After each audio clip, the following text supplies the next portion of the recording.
சிறகடிக்க ஆசை சரியில்ல. அடுத்த ஒரு எபிசோட்ல விஜய் இருந்துட்டு பார்வதி கிட்ட கண்டிப்பா அந்த சிந்தாமணி தாலி கட்டுற நேரத்துல இங்க வரத்தான் போறா அப்படின்ற மாதிரி சொல்லிடுறாங்க.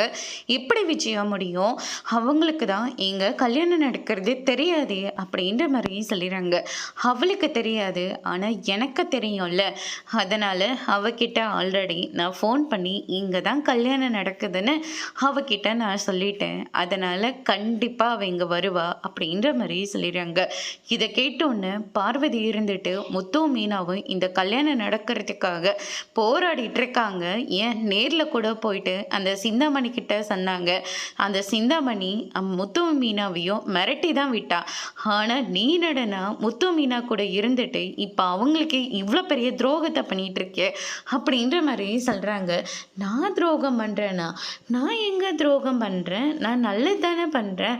அந்த சிந்தாமணி எனக்கு தான் துரோகம் பண்ணியிருக்கா. ஆனால் அவளுக்கு நான் ரொம்ப நல்லது தான் பண்ணியிருக்கேன். பொண்ணோட கல்யாணத்தை பார்க்க முடியலையேன்னு சொல்லிட்டு அவள் காலம் ஃபுல்லாக வருத்தத்தோடு இருப்பாள். ஆனால் பொண்ணோட கல்யாணத்தை பார்த்துட்டானா அது அவளுக்கு சந்தோஷம் தானே.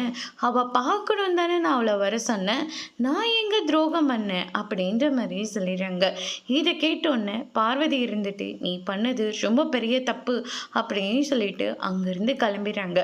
அதுக்கு அடுத்ததான் முத்துக்கிட்ட போயிட்டு உன் அம்மா அந்த சிந்தாமணி கிட்ட ஃபோன் பண்ணி இங்கே கல்யாணம் நடக்க போகுதுன்னு சொல்லிட்டா முத்து. சீக்கிரமாக இந்த கல்யாணத்தை நடத்தி முடிங்க, சிந்தாமணி வந்துக்கிட்டு இருக்கா அப்படின்ற மாதிரி சொல்லிடுறாங்க. அதோடு முடிச்சிருக்காங்க.